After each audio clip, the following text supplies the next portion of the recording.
Hey everyone, welcome back to the channel. It's Laurie from Cook Scrap Craft here with another scrapbook process video for you. And I'm really excited about the way this one turned out. I actually bought specific product for these two pictures that I had.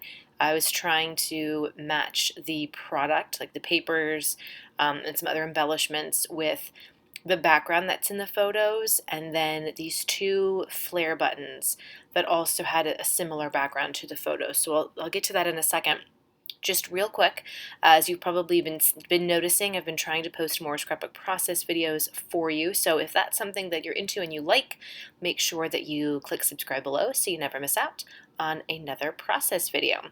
So all the papers that I'm using here, purchased at scrapbook.com. I have a haul video. You can find out more about all of that if you check out the haul video, but it's all Pinkfresh Studio. And what I was trying to do here, and I screwed up.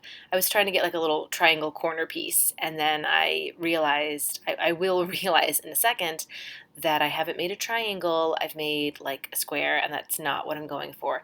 Sometimes I don't know if it's like the right brain part of me, but sometimes I just don't, like, I can't visualize things until after I screw them up, and then I'm like, no, that's not what I was trying to do. So anyway, you already saw me cut out that rainbow from the Pinkfresh paper.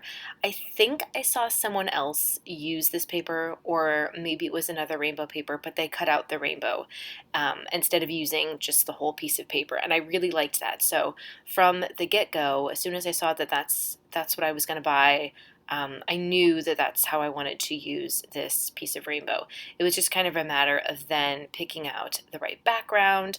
So basically, I only used 3 pieces of pattern paper, and I think I bought 6. So the other ones I'll just save for another layout, obviously. No big deal.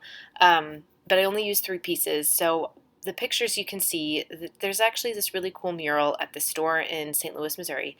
The store is called Arch Apparel, and they make nothing but St. Louis themed clothing. It's really, really cool. It's a great local business, and they have this mural outside of their store. And I really wanted to go there to get our picture taken. So the last time we visited my dad in St. Louis, we went to the store and got our pictures taken in front of the mural. And it's kind of like, I think they painted it on like a garage door. So there are these lines, looks, the slats of the garage door you can see behind it, and then it's got kind of like a tie-dye feel. So I had these 2 flare buttons that also had horizontal lines, and also were sort of tie-dye, like the same kind of colors. So that's kind of what I wanted to convey in the papers that I chose. So the background paper is just stripes, horizontal stripes, in a variety of colors, which are really, really pretty. And then obviously the rainbow has stripes as well. They're just curved because it's a rainbow.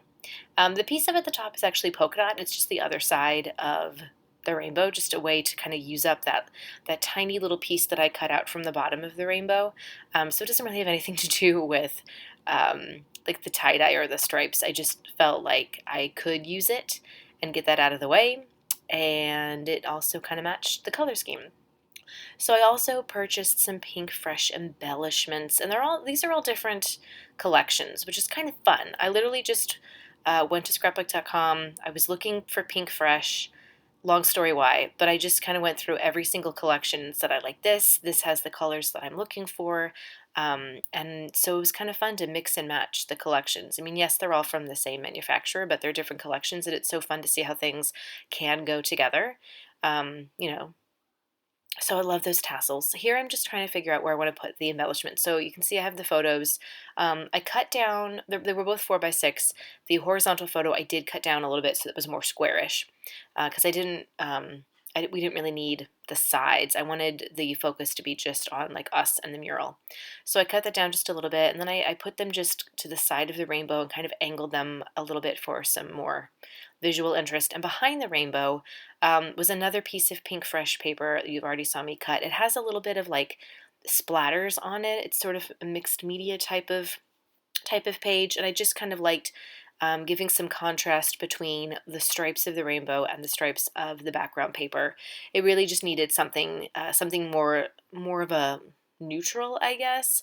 So the paper is like a very light pink, and it does have some other like colored brushstroke colors on it, but I just felt that it kind of broke up the patterns, it broke up the stripes very nicely, and it just gave something else extra to it. So we've already adhered everything, the embellishments and the photos. You didn't need to see me do that because it's kind of boring, and I don't have an ATG. I've been using double-sided squares, so that's kind of tedious to put on and off. But I have to be honest with you, that's how I started scrapbooking, was with the double-sided squares. So for me, I'm kind of used to it.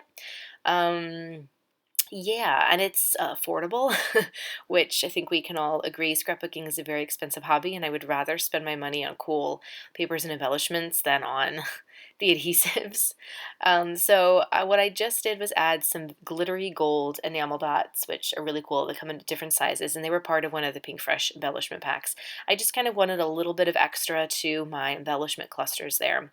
And then in the very bottom corner, I just felt like there needed to be something there underneath the rainbow.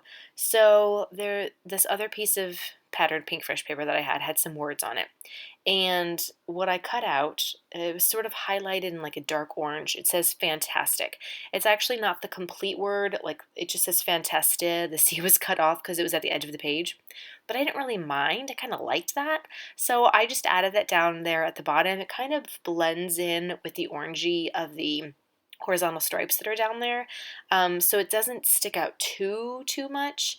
Yeah, and I just kind of thought that was nice. So anyway, the close-ups are going to follow. I hope this was an inspirational video for you. If you liked it, give it a thumbs up, and leave a comment. Let me know what kinds of things you guys are scrapbooking and what collections that you're working with today.